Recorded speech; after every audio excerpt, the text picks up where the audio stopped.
Je suis un enfant du Sahel et en tant que coutumier du comportement des moutons sponsorisés par des loups originaires de l'Occident, je me dois d'attirer l'attention de tous les enfants de l'Afrique sur les manœuvres des kamikazes sans foi ni loi qui constituent les moutons démocrates de l'Afrique. Surtout sur les moutons kamikazes qui ne cessent de vénérer le néocolonialisme français et européen. Oui, surtout sur les moutons kamikazes qui ont choisi la capitulation face aux caprices de l'économie française et européenne. Sur les moutons kamikazes qui ont choisi la capitulation face à l'improductivité du paysan. Oui, sur les moutons qui ont capitulé face à la sécurité du climat sahélien et surtout face à la sécheresse démocratique de la politique africaine. En tant qu'enfant du Sahel, je me dois d'attirer l'attention de l'Afrique sur l'insolence des loups sauvages et porteurs du glaive de la politique européenne, surtout sur l'égoïsme de la démocratie occidentale, ou sur l'instinct hypocrite de tous les soi-disant défenseurs du droit de l'homme, surtout sur le langage corporel de tous les moutons parrainés aux quatre coins de l'Afrique, ou sur le fossé qui a séparé l'Occident et le tiers-monde meurtri par une meute de loups déguisés en politiciens de la démocratie occidentale, ou sur le statut de l'aristocratie de la démocratie occidentale, ou avec la prolétariat de la Cour pénale internationale, surtout sur le fossé qui a séparé l'Union africaine avec l'Union européenne, ou sur le fossé qui distingue la démocratie africaine avec la démocratie occidentale, sur le fossé qui sépare la politique du mouton de la maison avec la politique désastreuse de la démocratie occidentale, ou sur le fossé qui sépare la foi chrétienne avec la théorie du complot et en béton de la décolonisation, sur le fossé qui sépare les modes de vie européens avec les paysans originaires du tiers-monde, ou surtout sur le fossé qui sépare les caprices européens avec l'imaginaire du mouton démocrate et démoniaque de l'Afrique, ou sur le fossé qui a séparé les défenseurs du droit de l'homme munis d'un droit de veto avec les autres nations indésirables dans le Conseil de sécurité de l'ONU. Après tout, qui de nous aurait cru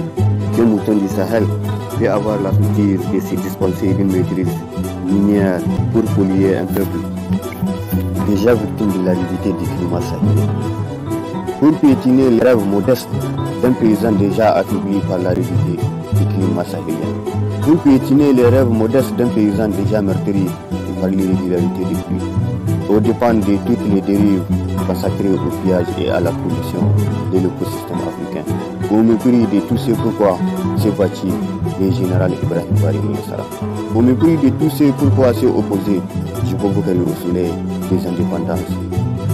pour caresser les démons de la communauté internationale qui s'est fondue dans les paysages de l'impérialisme occidental.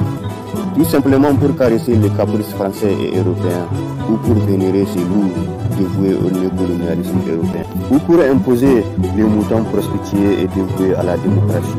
occidentale, ou surtout pour parrainer la démocratie nouvelle et divertissante de l'Afrique, pour ainsi finir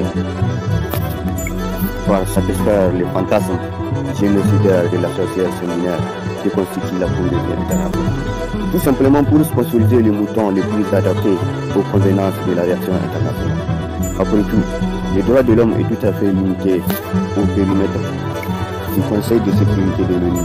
même si c'est un concept qui est tout à fait privilégié au mode de vie de la démocratie occidentale. Une démocratie qui a su trouver le mot juste pour corrompre la démocratie africaine, pour ne pas dire une démocratie qui a su dénicher un espoir de vie au colonialisme, aux hémophytisme, à l'impérialisme et au machiavélisme du néocolonialisme occidental. En tant qu'enfant du Sahel, je me dois de déclarer tout haut que les rats de goût du Parlement africain sont des véritables animaux politiques, des animaux politiques destinés à seconder les moutons clôturés dans les palais présidentiels africains, des rats destinés à se vanir de la joie du succès du mouton qui est bien calé sur mon côté présidentiel, des rats qui jouent au courant d'air quand un projet de loi est préconisé par le mouton qui fait les basses besoins du néocolonialisme français et européen. Au-delà de tous les décrets ministériels insensibles au combat quotidien du modeste paysan qui est au quotidien gagné par la politique du ventre du mouton de la maison.